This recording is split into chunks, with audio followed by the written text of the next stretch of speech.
Hi everyone, it is March 25th, 2015, and this is episode 12 of the Serenova Crafts podcast. I'm your host, Jessica. I also go by Serenova on Ravelry and Twitter, and Serenova_Phoenix on Instagram. You can follow me on YouTube at Serenova, or my blog at myknittinglife.wordpress.com. I think that's it for the intro. I have no show notes written for today, so this will be an interesting podcast. I'm kind of a bit behind in my morning schedule. I didn't adjust any camera settings this week. I'm kind of just leaving everything as is to see how it is because I'm sitting dead on to our sliding door today, so I have all natural light. However, we still haven't quite caught up to where we were a couple of weeks ago before the time change, so I don't have quite as much light, but these podcasts will probably get a little brighter and brighter as we go, as spring moves on, which, by the way, it feels nothing like spring. Where's my phone? I'm going to tell you what temperature it is here right now. Here in southern New Hampshire, it is 23 degrees Fahrenheit, or for you Celsius folks, it's -5. Because I have both on my phone. I'm serious, I have both on my phone.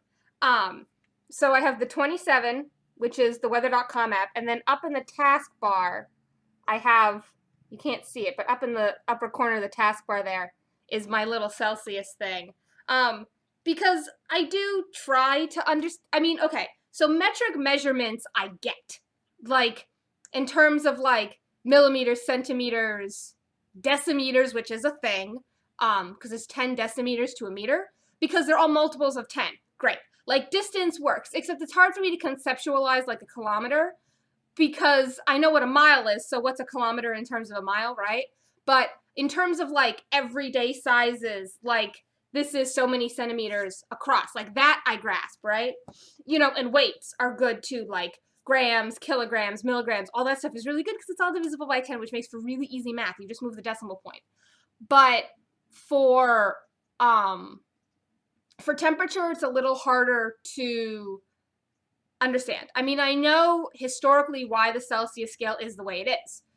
Celsius, the guy that invented the Celsius scale, froze water, and at the temperature it froze on his thermometer, he wrote 0.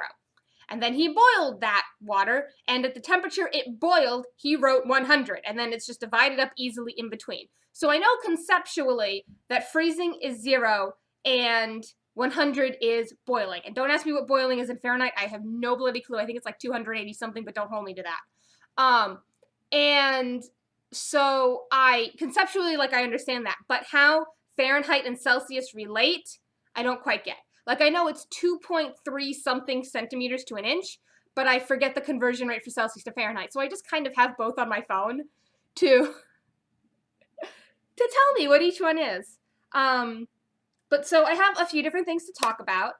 And actually, because of the way the calendar works out, April 1st is a Wednesday. So instead of pre-recording myself, pulling my bag and opening it on the podcast, like, you know how I've been recording a video and inserting it in? I can just open it on the podcast because it will be April 1st and it will be the first of the month. And so I can just open it right on the podcast. I don't have to do any special editing. Yay! I might still have to do some jump cuts because I might get up because I might forget something. But I won't have to actually add in a separate video, which is always good. So first off, I mentioned last week, now this is totally not knitting related, but this is quilting related, which is crafting, and this is the Serenova Crafts podcast, because I do more than knit. I really should change the name of my blog, actually. Well, I might not change the web address, because I have that, and it's just kind of mine now, but I might change, like, what it says on my landing page. That's a thought. I might just call it Serenova Crafts. That way, the podcast and my blog have the same name, but the web address will still be, don't worry, the web address will still be myknittinglife.wordpress.com, because I don't want to have to go through switching over to a new domain, because that's just annoying and just, I'm not doing it. I've done it once with my blog, because my original blog was Rectangular No More, and I kind of felt like I outgrew that after about a year, so then I switched over to My Knitting Life, which is much more appropriate, and I'll keep it because I do knit more than I do anything else. And so I do consider myself a knitter with a capital K, but everything else has a lowercase, like C or S or Q or whatever for crochet, sewing, and quilting. But I think of myself as a knitter with a capital K but a crocheter, a sewer, and a quilter with lowercase letters. Anyways, so I'm sure you guys remember from February when I finished my first block of the month for my local shop, which, by the way, my local shop is called Twill. You can look them up online at twilnh.com. Unfortunately, they don't sell anything online, but you can go look at their pretty website. So you guys remember this block? Which, oh my god, that is washed out. Holy crap, that is washed out. So look better back here. Ooh, that is this blue. This is blue, not white here. This is blue. I swear to God, it's blue. It's really washed out. But anyways, because I don't have any artificial light. This is all natural light. And you guys remember all the blocks and everything. By the way, I ironed these, and they look like 100 times better when I've ironed them. So this is month 1 and all that good jazz. And then I finished month 2, which I really did finish it the day it was due. Because the way this quilt block of the month club works is that on the 3rd Saturday of every month, if you go into the shop and you show them your finished product, you get the next month's stuff for free. If you come in after that point, after the 3rd Saturday, or you don't have your finished blocks, or if you didn't finish the block, it's $5. Which, granted, isn't a whole lot, but it adds up over time. So if you miss a month or 2, it's no big deal due to whatever circumstances, you know. But if you miss every month, you're basically paying double what you paid to join the club in the first place. But anyways, I finished. They're in the baggie because I put them in a baggie on Saturday because it was snowing. Because yes, it was snowing during the spring here in New England. I'm not shocked at all. And so I have my finished blocks from this month, what was due this past Saturday, which was the, I will give you the date so you're not confused, which was the 21st. So these were due on the 21st. And so here's the main block, which this one actually isn't showing up that bad. So here's some of the fabrics. My camera is not adjusting. Whoa, boy. You can see the red, though, really well. You can see that. It's still not quite straight, but it's better. And then we had filler blocks. So we had something called courthouse step blocks. So here's the first one. And here's the second one. And these are like really scrappy quilts because the whole point of this is for Twill to like use up all the scraps it has in store of fabric. And this one, which this one you will see the border is 2 different colors because I screwed up. I didn't realize. So this one, on the other 2, all of the strips here that work out are supposed to be 1.5 inches when you cut them so that they're 1 inch after you've sewn them because quilting has a 1/4 inch seam allowance, full stop, right? So this one is supposed to go 1 inch strip, a 1.5 inch strip, a 1 inch strip, right? Well, I kind of didn't read the directions and I did a 1 inch strip, a 1.5 strip, a 1.5 strip, which isn't really that big a deal because I can just sew a 1/2 inch seam allowance here so that I get the proper width of this strip once I attach it to whatever I'm supposed to be attaching it to, which I don't know yet because we're getting the instructions to make this quilt as we go along. And then we had to do 3 pinwheels of 2 sizes, so we had to do a 3-inch pinwheel. Here it is. And these pinwheels are even crazier than my old pinwheels. And by the way, I'll tell you about my nails in a minute. And then these are the 2 smaller pinwheels. Really crazy things. And so now, I haven't opened this yet. These are the instructions for our next one. We're making a heart-shaped block. You can see it down here in the instructions. It's supposed to be a heart. You can't see it all because it's, you can see it better there. You can see there's actually like lines here. See? But yeah, so these are our next ones. They are photocopied out of a book, but we're getting the book at the end of the year, so I don't feel that bad about it. The only thing I wish we'd gotten, and I know why they didn't give us the whole book at the beginning of the year because it would totally spoil the quilt, but as someone who had never quilted in my life before these, which was month 1, I kind of wish I'd had the introduction that listed like all of the, what all the symbols meant and what all the abbreviations mean, because I don't have a bloody clue. So, yeah, sorry, I'm trying to unpick the staple on these while I talk, and it's not going well, because they're not stapled together neatly, and it bothers me. I'm one of those people that if I staple something or I hole punch something, it has to be, like, perfectly lined up. Anyways, they are now unstapled, and I'm happy. So, now, let's see what fabric I got, because I haven't looked in this bag yet. I got it Saturday, and I haven't looked at it. So, more strips, because I think we're doing more of the courthouse step block. So I have a whole stack of strips here. Some of these are nice. Yellow, I'm not big on yellow, but I got some. So I have more of the words one, which I got last time. I have this white one, which has like a, oh, it's inside, is it inside out? No, it's just a really, really subtle gray, and like, you won't be able to see it on camera, I know it won't show up. This like, spotty one, which is blue and yellow, and then this yellow polka dot, it's got white polka, there you go, you can see it, it's yellow with white polka dots. So I got strips, more strips, which I actually still have some left over from the last one, so I'm going to have a collection of scraps from the scrap quilt. And then, okay, we have lots of pieces here. We have some squares. Some of this fabric I've gotten before, but there's more strips wrapped up in this stuff. Okay, a lot of strips, a lot of strips. Ooh, that's a cool one. All right, so I think I'm going to be making more pinwheels because this is like the size you make for the pinwheels. So I have this one and this one. And let's see. This one's cool. This is very abstract, but this one's cool. It's cool fabric. A little crazy. More strips. So there's this strip. I notice if I angle these, you can see them better. I like this one. It's all like swirls and it's green.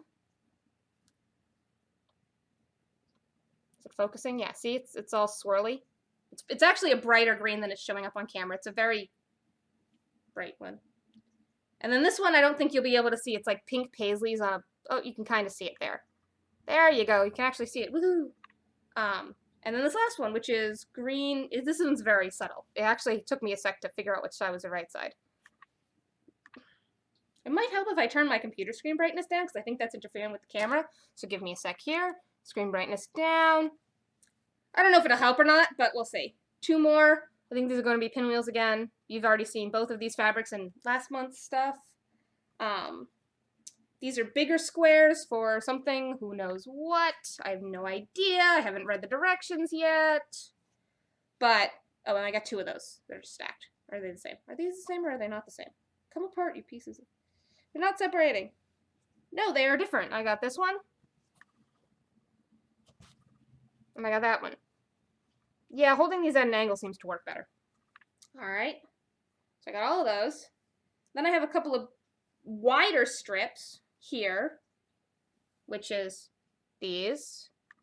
The blue one's neat. I totally like wear a skirt made out of the blue one. And then I have these two big pieces of this pink, which I never, this is pink, not red, but it's looking red on my camera. See, it's got like all the little designs. I like the designs, but I don't like the color. But, you know, it's a scrap quilt. I don't get to pick and choose. And then this white one, which was in my last big block. It's got spots on it, see? I have to like hold it like on top of the camera. But anyways, so that's what's in this month's. So I'll see if I can't have some progress for you for next month, for next week, because unlike this past Friday, I don't want to have to be doing all of my quilt blocks and stuff at you know, midnight on Friday night trying to get it done for Saturday, because that's totally what I did. Yeah, I got home from my knitting group on Friday night, and I went to work on the quilt blocks, and I totally didn't finish them on Friday night, so I got up early on Saturday morning, and I proceeded to finish my quilt blocks on Saturday morning, and then I proceeded to go over my mom's, and I posted this picture on Instagram of one of my mom's cats sitting on my finished quilt block, because I got it out to show my mom, because she was having trouble conceptualizing how everything went together. So I pulled mine out to help her because I'd already finished it.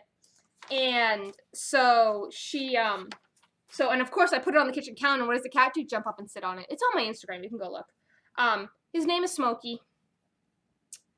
And he's a good boy. He's our old man. I joke he's our old man. He's only like 12, but he's the oldest cat my mom and I have. So, and he's kind of my cat, but I didn't take him when I moved out, because the cat I took when I moved out was getting bullied by the other two, because my mom and I had 3 cats, and then I moved in with my boyfriend, and I took Koki, who you've seen. She's sleeping on the bed. She's probably not going to show up this podcast. But Smokey, he pines for me. And so every time I go over, I pick him up, I give him love. I'm the only person that can flip him on his back and rub my face in his belly. And I know he's not here and I just acted it out, but you know, whatever. So on a spring note, I'm kind of jumping around here a bit. When I went to the convenience store the other day, I got to reach behind where the camera is to get these. CVS, because I was at CVS, is selling flowers in a can. So I picked up two. One is forget-me-nots, and one is violets. And it's basically dirt in a can with seeds. And you wet the dirt, you pop the seeds in, and hopefully they sprout. Oopsies, and I'm gonna have to vacuum now. And crap. That was good. Note to self, vacuum before Kevin gets home. Because yeah, I just kind of spilt dirt on the carpet. Oops. The wonders of living in an apartment. So on a knitting note, I did finish my March socks. They were done on Wednesday night. I finished them while watching the Sound of Music special. I put a blog post on them up on Friday. But here you go. Here they are. Woohoo! They're done. And I'll now take them off the sock blockers now that I've shown them to you. They are, no, they're about, if I stretch it out, yeah. So they don't match at all, as you can see. There's no matching. But the yarn is such that you really couldn't match. It's just like completely random. I do have a little ball left. I bagged it up with the label and everything and a note saying how much was left. And this is going to get added to the pile of sock scraps I have that it will eventually become a couple of scrap projects. The first one is the Beekeeper's Quilt, which is little hexapuffs, and I love them, and it's great. And it takes me like 45 minutes to make one, and it's basically knitting around, and then you stuff it, and then you sew it shut, and it's just the cutest little thing. And if you get like 300 of them, you can make a quilt. But I also want to do one of those sock scrap blankets where like it's just a bunch of squares or triangles or diamonds like all together. There's a few different ones, and you decide which one I want to make. And I have something at the end I want to show you guys. I'm not going to do that now. But I put up a blog post last week about the pie shawl. So when I was at my mom's, which is where most of my books and stuff still are, because like I brought all my clothes and stuff over, but I mean there's still some. I didn't clean out my entire bedroom at my mom's because honestly I have 3 full bookshelves and a bunch of stuff, and I've been living in that room for 15 years, and I just didn't get it all cleaned out. And so every time I go over, I tend to grab something. And so this time, and a bunch of my knitting books are actually still over there because I have a lot of them both in paper and in digital form. So I don't actually have the need to have my physical knitting books with me because I have a lot of them digital, and I can just put them on the iPad and use them in Knit Companion, which unfortunately is only available for the iPad, but it's a great app. So because I have a lot of them digitally, I don't necessarily need the hard copies with me, but every once in a while I want a hard copy because I don't have a digital copy of the book. And one of those books I do not have a digital copy of is The Knitter's Almanac by Elizabeth Zimmerman. Is it Zimmerman? Yes, Zimmerman. And the reason I grabbed this when I went back to my mom's is because of July. Now, if you aren't familiar with The Knitter's Almanac, it is basically 12 projects, one for every month of the year, and the most famous one is in the center on the cover. It is the pie shawl, which she probably didn't invent, but she's the one that made famous. So here it is. It is for the month of July. You can't read it, but see, there's the picture. And it says July somewhere. There we go. You can kind of see July. I cover the thing. This is not working. I give up. It's not working. But this is July. And the chapter title is A Shawl, Good Travel Knitting, Bonus, 1-Row Buttonhole. And, you know, and it's really funny because when you read the book, and it's not written in modern knitting terms. So if you're used to reading modern patterns, it's a little confusing. But the copyright is 1974, and this edition is from 1981. And yeah, this is the Dover edition, first published in 1981, is an unabridged and corrected publication of the work first published in 1974 by Charles Scribner's Sons under the title Knitter's Almanac. And so So this is written in such a way that it's not normal. And I mean, a pie shawl is very simple, and it makes a lot of sense. But the directions are kind of hidden in the chapter. She does make a concise version at the end, but most of it's just kind of hidden in the chapter. So, like, and she says things that are really funny. You know, like, July is a travel month, and then she goes on to say, you know, when you set out on an annual family trip, naturally you have to take your knitting. Something has to keep you sane in face of the possibly quite ferocious situations you will be up against in the next 2 weeks. Try a shawl. Do not scoff. It is perfect travel knitting, as I have proved to myself many times. A round shawl in fine wool on a circular needle is my invariable companion when space is limited, waiting around probable, and events uncertain. And she goes on and on like that. I love her writing style. It's so, you know who I think has a similar no-nonsense writing style? She's a little more sarcastic, but the Yarn Harlot has that similar no-nonsense, tell it like it is writing style, and I really enjoy that. Possibly because I'm a no-nonsense, tell it like it is kind of person. But I do appreciate the Yarn Harlot sarcasm. But anyways, I think you should pick this book up. It's really good. But because I follow a bunch of blogs, and I really should put a list up on my blog of who I follow. That's another note to self to do, is to put a list of blogs I follow on my blog. And a separate podcast list, too, of podcasts I follow. But because I follow Glenna C. over at Knitting to Stay Sane, she lives in Toronto. She's a Canadian blogger. She doesn't do a podcast. She just does a blog. And last week, she finished a pie shawl. And this is like her 4th pie shawl. And every time I see her pie shawl, it makes me want to knit a pie shawl. So I went stash diving. And this is going to be a longer episode. I'm already 22 minutes. I went stash diving. And I have this Debbie Bliss Merino DK. It's a gorgeous teal colorway. It's actually a little bluer on screen than it is in real life. This is very much a turquoise.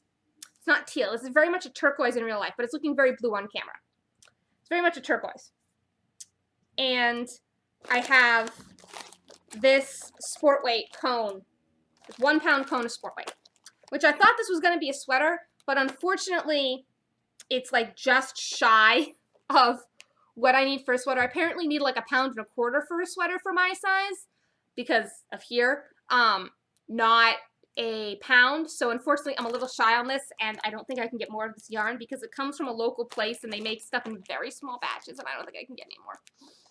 But I'm thinking either the Debbie Bliss or this, which by the way, this is Bartlett Yarns, and it's a sport weight, and it's like a 1 pound cone.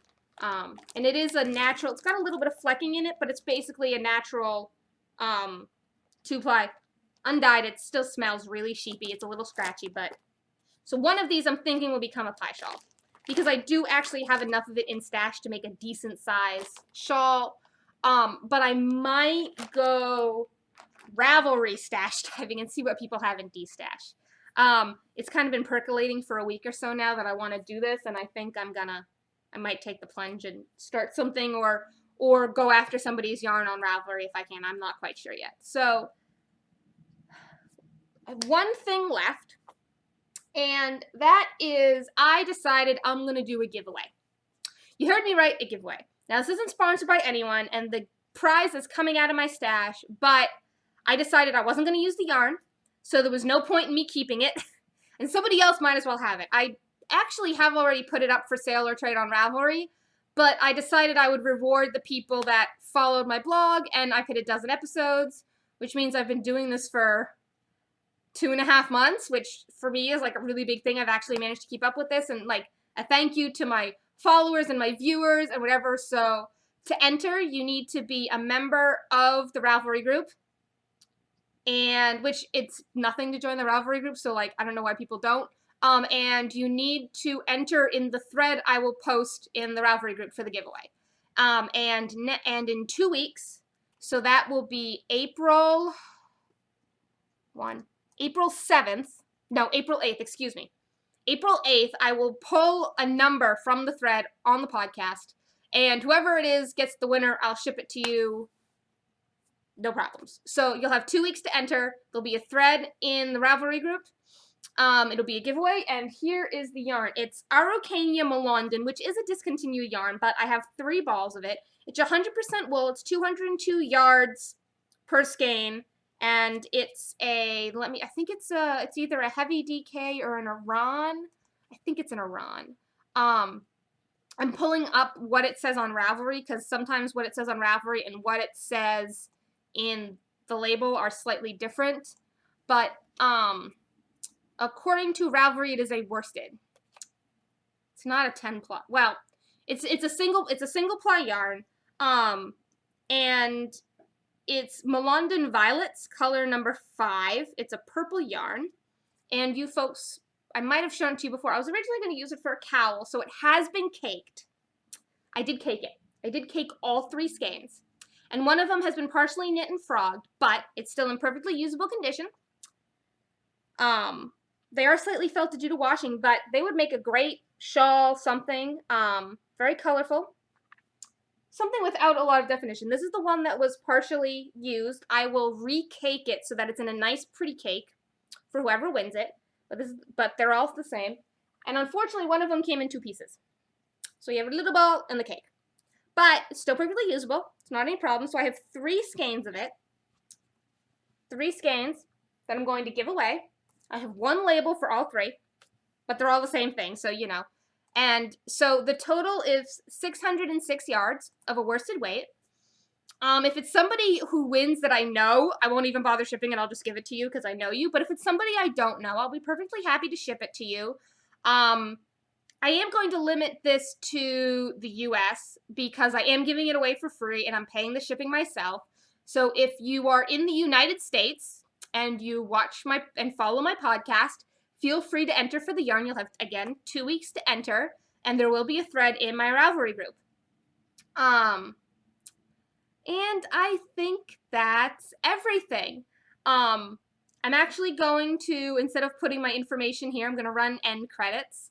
So that's about it, and I will see you folks next week. Remember, you can follow me on you can friend me on Ravelry, follow me on Twitter and Instagram. You can join the Ravelry group, which would be great. You can follow my blog, which would also be great. And I think that's it. So I will see you next week. Bye.